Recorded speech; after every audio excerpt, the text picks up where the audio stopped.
Olá, boa noite. Seja bem-vindo ao Jornal da Record. Novo diretor da Polícia Rodoviária Federal toma posse. Antônio Fernando Oliveira diz que antecessor Silvinei Vasquez pode perder a aposentadoria. A repercussão das críticas do presidente Lula ao Banco Central. No bastidor, a equipe econômica está incomodada com ataques à condução da política monetária.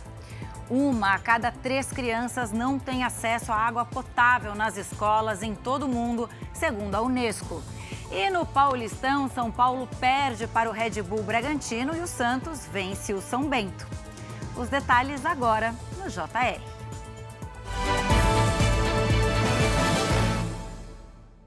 Oferecimento: cartões Bradesco, muito mais benefícios. Um médico foi preso na zona leste de São Paulo pela 30ª vez. Motivo? Prática ilegal de aborto. A polícia chegou à clínica clandestina no momento em que um procedimento era realizado. Assim que a porta do consultório é arrombada, a polícia encontra o médico com máscara cirúrgica e luvas. No fundo está uma enfermeira vestida de branco e na maca uma paciente deitada. Ela tinha acabado de interromper uma gravidez de 2 meses. Exames que comprovam o aborto foram encontrados. Cada procedimento custava R$ 4.500. A clínica ficava neste prédio de luxo da zona leste da cidade. O médico Nelson Takara Oshimura afirmava que no local era feita a acupuntura. Segundo o delegado responsável pelo caso, uma denúncia anônima foi fundamental para o crime ser descoberto. Uma pessoa que noticiou que uma sobrinha havia praticado o aborto e que esse fato trouxe grande repercussão na família, repulsa na família, e essa pessoa resolveu denunciar o médico. Nelson Oshimura teve o registro do Conselho Regional de Medicina cassado em 2003, justamente pela prática de aborto clandestino. Ele já havia sido preso outras 29 vezes, inclusive em outros estados, por fazer o procedimento sem autorização da Justiça e pelo exercício ilegal da medicina. E em depoimento, ele se manteve calado. A casa do médico foi revistada e lá foram encontradas munições. Por isso, ele também vai responder por posse ilegal. A enfermeira negou o envolvimento e afirmou que havia sido contratada para colocar DIU, um método contraceptivo. A paciente está hospitalizada sob custódia. Os 3 foram presos em flagrante e vão passar por audiência de custódia na manhã desta quinta-feira. Foi enterrado o corpo de Ayla Sofia, de 2 anos. A criança morreu num desabamento durante a chuva que atingiu o Rio de Janeiro na terça-feira. A gente noticiou isso aqui e essa tragédia agora ganha rosto. A gente está com o Leonardo Ack, que tem mais informações. Oi, Léo, boa noite. É isso mesmo, Camila. Boa noite para você, boa noite a todos. Olha, até agora são 6 o número de mortos em decorrência do último temporal. A menina Ayla morreu após ter parte da casa soterrada por um deslizamento de terra numa comunidade da zona oeste da cidade. O corpo dela foi sepultado num cemitério no centro do Rio. O velório foi marcado por muita dor e tristeza. Ayla Sofia era filha única. A mãe da criança estava na casa, mas infelizmente conseguiu se salvar com ferimentos leves. A área onde ficava a residência foi interditada pela Defesa Civil por causa do risco de novos deslizamentos. Os pais estão abrigados na casa de parentes. Camila. Léo, vou continuar com você, porque agora à noite 2 pessoas ficaram feridas depois de um imóvel desabar na zona norte do Rio de Janeiro. O que você conseguiu apurar? Quais são as primeiras informações, principalmente sobre o estado de saúde dessas vítimas? Camila, as 2 jovens, uma de 16 e 19 anos, elas foram resgatadas com vida encaminhadas para um hospital da região. Até agora, não há informação sobre o estado de saúde delas.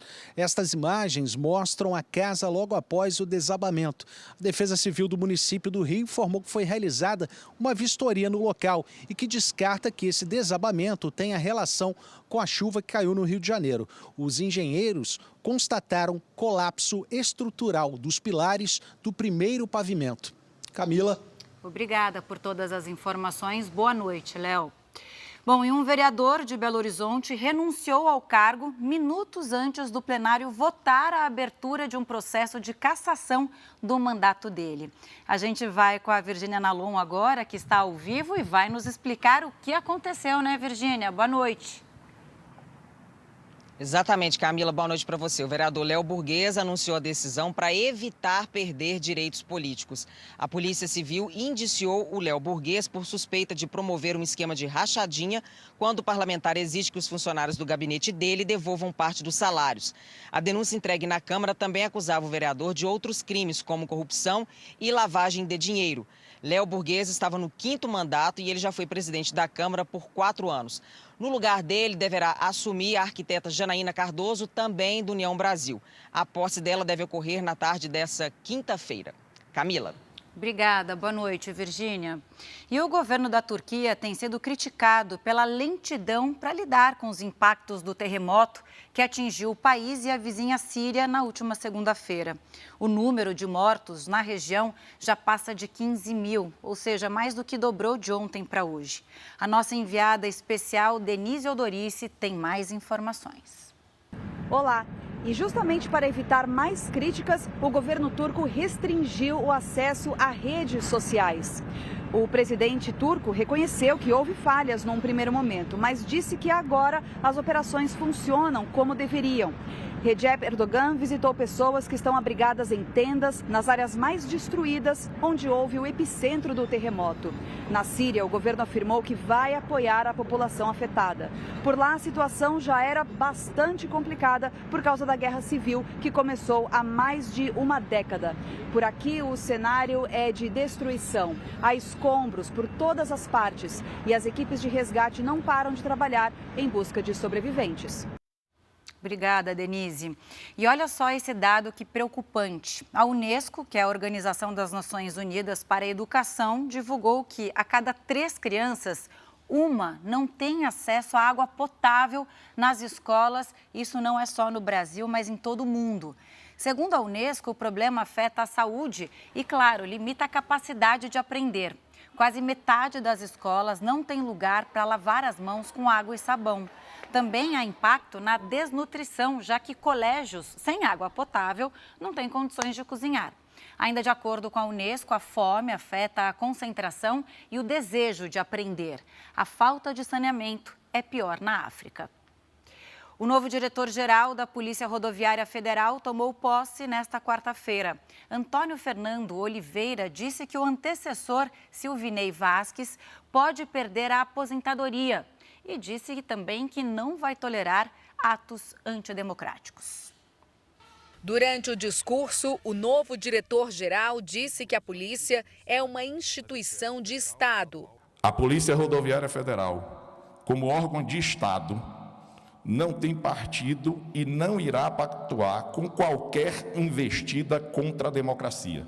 Antônio Fernando Oliveira assume a direção geral da PRF no lugar de Silvinei Vasquez, exonerado do cargo em 20 de dezembro, depois de se tornar réu pelo crime de improbidade administrativa. Silvinei foi acusado de realizar operações para dificultar o acesso de eleitores no segundo turno das eleições.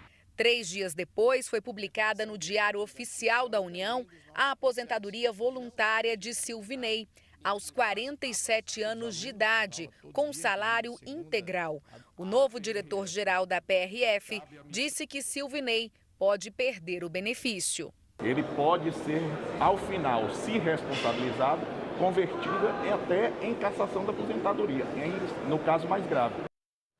A Câmara dos Deputados vai ganhar 5 novas comissões permanentes para dar mais espaço a partidos menores. A gente vai até Brasília com o Matheus Scavazini, que vai nos atualizar. Matheus, seria uma maneira do presidente da Casa, Arthur Lira, retribuir o apoio que recebeu dos parlamentares para a reeleição? Boa noite. Isso mesmo. Boa noite para você, Camila. A medida era uma promessa de campanha do presidente da Câmara para conseguir se reeleger. Na próxima semana, os partidos vão discutir quais vagas vão ocupar. A instalação das comissões vai ficar só para depois do Carnaval. Com a medida, o número de comissões permanentes passa de 25 para 30. Com isso, alguns desses colegiados deixaram de existir para abrir espaço para outros. Por exemplo, antes havia a Comissão de Seguridade Social e Família. Com a mudança, ela deixa de existir e agora serão 2 comissões. A de Saúde e a de Previdência, Assistência Social, Infância, Adolescência e Família. As comissões permanentes têm diversas funções. Elas podem fazer audiências públicas, realizar auditorias, mas principalmente analisam e votam projetos de lei do tema do colegiado antes do plenário. Camila. Obrigada pelas explicações, Matheus. Boa noite. Bom, e a equipe econômica do governo federal está incomodada com as críticas do presidente Lula ao Banco Central. Lula tem aumentado o tom contra o Banco Central nas últimas semanas. O presidente não aceita a independência do banco e também a taxa básica de juros, que foi mantida em 13,75%. Em 2003, quando assumiu a presidência do país pela primeira vez, a Selic era quase o dobro da atual. Chegou a bater 26,5%, com Henrique Meirelles indicado por Lula no comando do Banco Central. Um recorde histórico. Os ataques constantes de Lula a Roberto Campos Neto, presidente do Banco Central, estão incomodando a equipe econômica, que avalia que o presidente está passando dos limites. Hoje, Lula foi aconselhado a reduzir as críticas e se distanciar da crise, deixando essa discussão a cargo da presidente do PT e de parlamentares do partido. Mas Lula não deu ouvido. Durante a primeira reunião com parlamentares da base do governo, ele voltou ao ataque. Disse que todo governo tem direito de estabelecer sua política econômica. Vocês foram eleitos pelo povo brasileiro e, portanto, todos vocês e todo o governo tem o direito de estabelecer sua política econômica, tem o direito de estabelecer a sua política social, e nós temos que tentar fazer, dentro das nossas possibilidades, aquilo que foi o propósito pelo qual nós ganhamos as eleições. Hoje, o ministro de Relações Institucionais descartou o fim da independência do Banco Central. Não existe qualquer discussão dentro do governo sobre mudança da lei do Banco Central. Existe sim uma vontade de que aquilo que estão nos objetivos da lei do Banco Central sejam cada vez mais perseguidos por todos. Aquilo que está lá como objetivo, fomentar o pleno emprego, suavizar qualquer flutuação econômica, garantir estabilidade econômica e eficiência do sistema financeiro, que seja perseguido por todos. Enquanto Lula mira em Roberto Campos Neto, a reforma tributária fica em segundo plano. Fernando Haddad tentou colocar a reforma de volta na discussão. O ministro quer enviar proposta ao Congresso em 2 etapas. Uma vai tratar dos impostos sobre o consumo e a outra dos impostos sobre renda e salários. A gente é mais pobre do que a gente poderia ser por conta dessas distorções do sistema tributário. Em média, cada brasileiro é 20% mais pobre do que poderia ser se a gente não tivesse essas distorções. O impacto é muito relevante. Falando ainda das famílias brasileiras, o número de famílias que não conseguem pagar as dívidas parou de crescer, até caiu um pouco, de acordo com o levantamento da Confederação Nacional do Comércio. Essa é uma boa notícia porque há mais de 6 meses esse número de inadimplentes só aumentava. Todos os meses é a mesma preocupação de fazer as contas caberem no orçamento. Eu fiquei acho que quase 1 hora aqui, nesse cantinho aqui, calculando, recalculando, anotando, lembrando quem eu tenho que pagar também. Luz, água, aluguel da casa, cartão de crédito. Como pagar tudo isso? Tem vezes que eu acho que eu não vou conseguir. E teve um momento em que não deu para pagar tudo mesmo. A Karina ficou um tempo desempregada no ano passado e precisou atrasar as prestações da geladeira e do fogão. A dívida foi crescendo e passou de R$6 mil. E a Karina acabou com o nome sujo. Para ficar no azul de novo, quando ela voltou a trabalhar, procurou a loja e renegociou a dívida. Eles me ofereceram desconto, aí eu aproveitei essa oportunidade e fiz um parcelamento de 3 anos. No mês passado, 8 de cada 10 entrevistados em uma pesquisa da Confederação Nacional do Comércio disseram estar endividados. O mesmo resultado do mês anterior. 3 em cada 10 disseram estar inadimplentes, ou seja, não pagam as dívidas. O percentual de quem tem contas em atraso, que vinha subindo há 6 meses, parou de crescer e até caiu um pouco. Este economista vê uma melhora na condição econômica das famílias. Tem cada vez mais trabalhadores no mercado de trabalho, menos pessoas desempregadas, então isso é mais renda. E outro fator, que é a questão da inflação, ou seja, a inflação é que ela vem diminuindo e, consequentemente, é o fator de renda, ou seja, o percentual que da sua renda familiar em relação ao aumento de preços, ele é menor. Para quem se esforçou e botou as dívidas em dia, a dica é tentar organizar bem o orçamento daqui para frente. A gente tem que fazer o controle na caneta, no lápis. Então, ou seja, eu sempre indico isso. Você precisa anotar todos os gastos e todas as receitas. Se você tem uma receita fixa, você tem que saber quanto você gasta de forma fixa. Numa tentativa de reverter a queda no número dos nascimentos, o governo da China vai oferecer um tratamento gratuito de fertilidade à população. O procedimento vai utilizar métodos altamente tecnológicos e será custeado pelo governo chinês. O objetivo é incentivar as famílias a terem mais filhos, numa tentativa de aumentar o crescimento populacional que enfrenta queda desde 2017. A taxa de natalidade em 2022 caiu de 7,52 nascimentos a cada 1.000 habitantes para 6,77. Diminuição de 10%. Outras medidas, como apoio financeiro para casais, já foram anunciadas. A China vive um envelhecimento da população, o que pode levar a uma crise econômica, impulsionada por uma redução da mão de obra. Por 35 anos, o país adotou a política de filho único, com incentivos financeiros e profissionais para quem respeitasse a regra, disponibilização de contraceptivos e multas para quem tivesse mais crianças. Há também relatos de abortos forçados no período. Desde 2015, a lei passou a permitir até 3 filhos. No ano passado, a população chinesa diminuiu pela primeira vez em mais de 60 anos. Os Estados Unidos acusaram a China de operar uma frota de balões de espionagem nos 5 continentes.